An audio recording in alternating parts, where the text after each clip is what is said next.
नमस्कार, बहुत बहुत स्वागत है आप सभी का हमारे विशेष कार्यक्रम राम नारायण राम में। मैं आप सभी के साथ कंचन। राम नारायण राम, ये तीन शब्द आप लोगों के लिए कितने ज़रूरी हैं, इस पूरे कार्यक्रम को देखने के बाद आपको ज़रूर समझ में आ जाएगा। राम नारायण राम ये कोई नाम नहीं, कोई आपके लिए सिर्फ महज शब्द नहीं, बल्कि इसमें वो ताकत है कि अगर आपने इस ताकत को पहचान लिया तो आपको फिर जीवन में कभी कोई कठिनाई आ ही नहीं सकती, कोई समस्या आ ही नहीं सकती। आपके जीवन के रास्ते जो आपको बंद नज़र आ रहे हैं वो रास्ते खुद ब खुद खुलते चले जाएंगे, लेकिन उसके लिए आपको राम नारायण राम की ताकत को समझना होगा, इसकी ताकत को पहचानना होगा, महसूस करना होगा और अपने जीवन में उतारना होगा।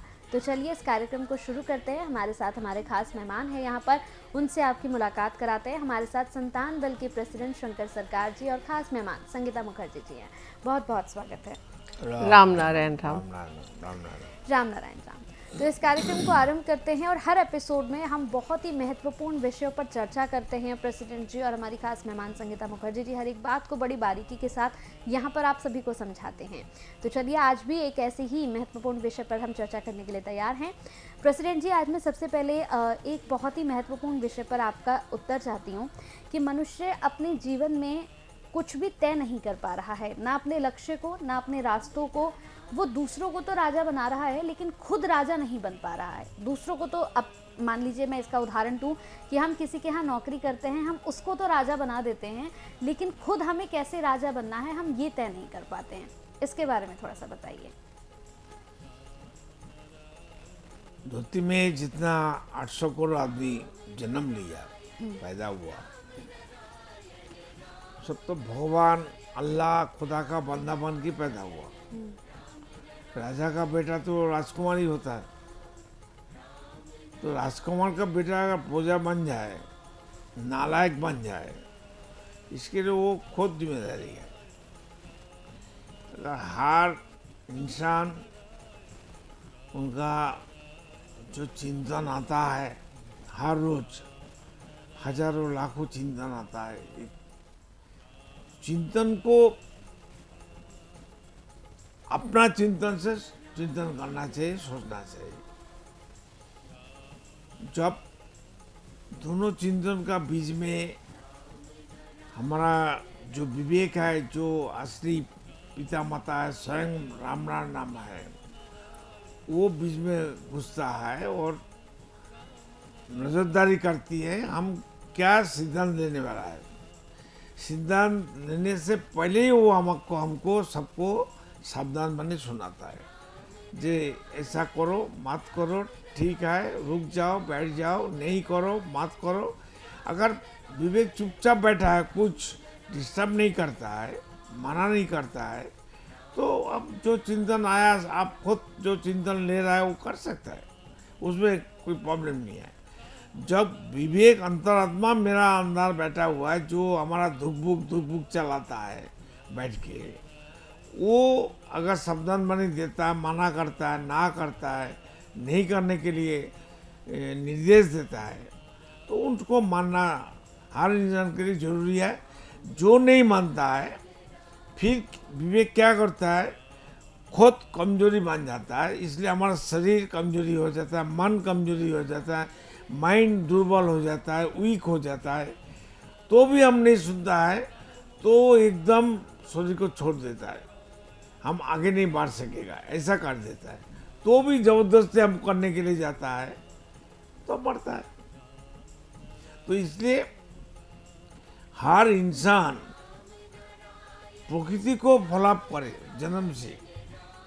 देखो, एक दिन हमको याद आ गया, अभी जब हम क्लास 3-4 में क्लास में पढ़ते थे, उस टाइम बहुत गर्मी था। उस टाइम तो एसी पेसी करंट भी नहीं थे। करंट आया 77 में। तो हमारा चारों तरफ मकान था, बीच में एक खुला मैदान था, वो भी पत्थर लगा हुआ था, मार्बल लगा हुआ था। तो हम लोग वहाँ ही बिस्तर डाल के, पिताजी एक हमारा अच्छा फाइन एक चीज़ था, उसको बंगाली में पाटी बोलता है, उसको हिंदी में क्या बोलता है? चटाई जैसा। चटाई जैसा ही बुना, बांस का पतला पतला चटाई से बना। बहुत अच्छा चटाई, क्वालिटी चटाई है। तो उसमें कपड़ा गीला करके पानी से उसको थोड़ा नरम कर दिया, तो सो गया। तो हम ऐसे सो गया तो देखता है आसमान, और आसमान में अनगिनत तारे। अचानक मेरा दिल में आया, अरे बाप रे बाप, इतना तारा हम तो कभी नहीं देखा, कोई सोचा नहीं है। तो हम अंदर अंदर सोच आ रहा है, ये किसने बनाया इतना तारा, इतना तारे, इतना नक्षत्र, इतना ग्रह कहाँ से आ गया। ये चिंतन में आया, चिंतन करते करते सो गया, बच्चा था। तो अभी हम चिंतन कर रहा है, देखो जो प्रकृति को चिंतन करेगा तो फायदा ही फायदा होता है।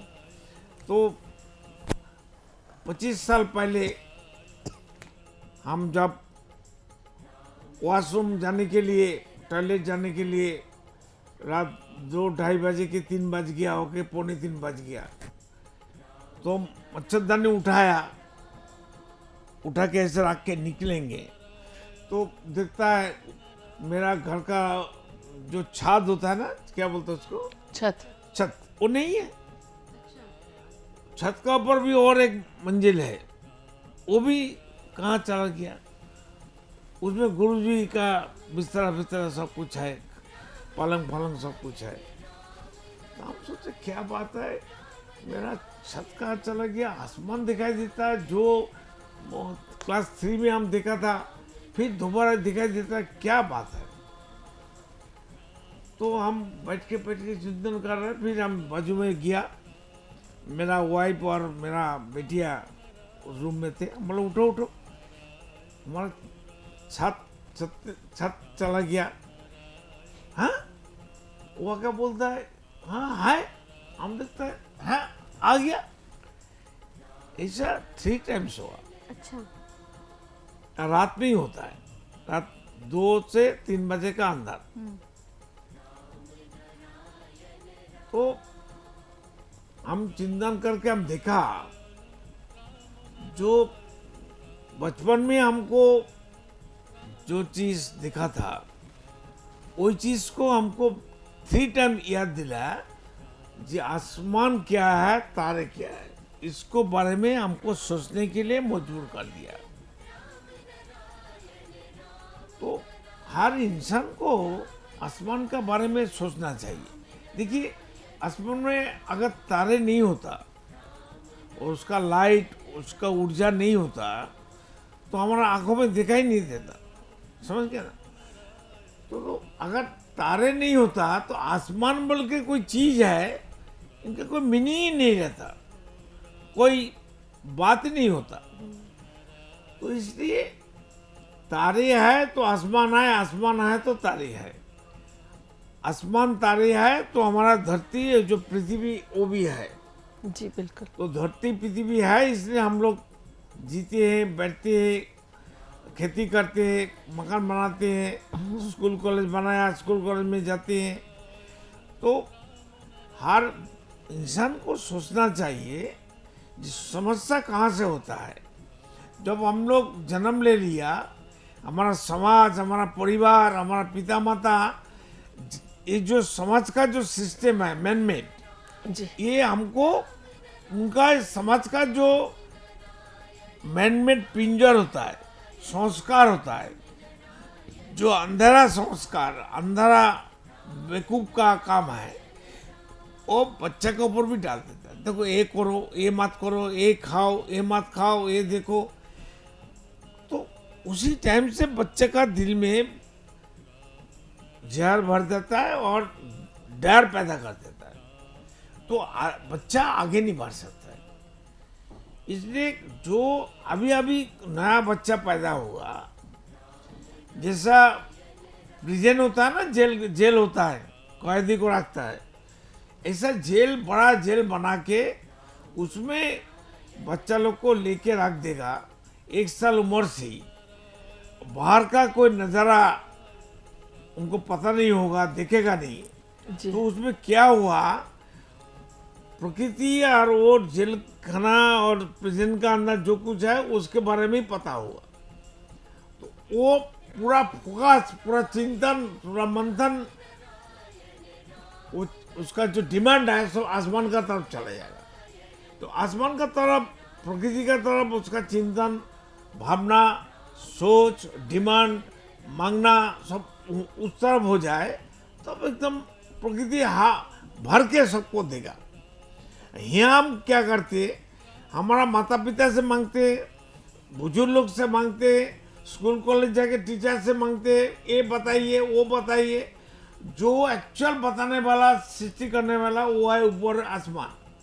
ये आसमान का वैल्यू, आसमान का उसका जो कीमत, ये इंसान को मालूम ही नहीं है, ना सोचता है, ना कोई सोचने के लिए मजबूर किया है। तो नेचर का जो सिस्टम है इसके बारे में कोई पढ़ाई नहीं है। अगर कोई पीएचडी करता है, साइंस लेके पढ़ता है तो थोड़ा कुछ बातचीत होता है, लेकिन फाउंडेशन में बातचीत एकदम नहीं है। भित्ति से करना चाहिए ना, वो है ही नहीं। इसलिए धरती में जितना समस्या है, माइनस नेचर करके, प्रकृति को छोड़ के जो हमारा एजुकेशन, हमारा संविधान, हमारा समाज का सिस्टम, कानून, खान पान, ये सब चालू हो गया ना, ये हमारा जीवन का, समाज का सबका सर्वनाश हो गया। जो हमारा असली प्रकृति है, प्रकृति हमारा माता है, प्रकृति आसमान से पैदा हुआ, आसमान में विराज कर रहा है मेरा माता जी, और वही पिता है आसमान। पिता का से आसमान आया, प्रकृति आया, प्रकृति आसमान में विराज कर रहा है। वो माता पिता एक ही चीज है, अलग नहीं कर सकता है। उनको छोड़ के यहाँ का हर चीज लेके हम लोग लड़ाई कर रहे हैं और चिंतन कर रहे हैं। जो चिंतन करने से हर चीज हमको मिलता है, वो चिंतन छोड़ के हम यहाँ का चिंतन करती है, यही हमारा गलत है। समझ गए ना? जी जी बिल्कुल। प्रेसिडेंट, जैसा आपने पूछा कंचन कि जैसे हम एग्जांपल लेते हैं, कंपनी में ओनर एक है लेकिन इतने सारे एम्प्लॉय दिन रात मेहनत करते हैं और मेन मुनाफा जो है वो ओनर को जाता है। तो उसका एक तो सबसे बड़ा कारण है व्यक्ति मालिकाना, जो बार बार प्रेसिडेंट कहते हैं कि जो डिस्ट्रीब्यूशन ऑफ फंड्स है वो हमारे देश में क्या कहीं भी नहीं है इक्वल डिस्ट्रीब्यूशन। तो उसके लिए सबसे पहले व्यक्ति मालिकाना को हटाना होगा। और ये जो 1500 आदमी, धरती में 800 करोड़ आदमी है, 1500 आदमी हमारा राजा, धनी, रीच, बिल्कुल हमारे मालिक बन के बैठे हैं, भगवान बन गया। आसमान का भगवान हमको दिखाई नहीं देता। जी बिल्कुल। तो इसीलिए सबको, और जिसकी जितनी क्षमता है, ऐसा नहीं है कि जैसे मैंने पहले भी कहा था कि एक डॉक्टर सर्जरी करते हैं तो उन्हें लाखों रुपए, या कोई लॉयर बहुत जिनका नाम बड़ा हो गया है तो उनको एक एक केस के एक एक हियरिंग पे, जैसे मैंने सुना है 25 लाख 50 लाख, इससे भी ज़्यादा फीस जाती है। तो और जैसे कोई नाली साफ़ करने वाला है या जैसा भी है, और उसके काम के लिए हम उसे कितना 10 रुपये 50 रुपये, ज़्यादा करके 100 रुपये देते हैं।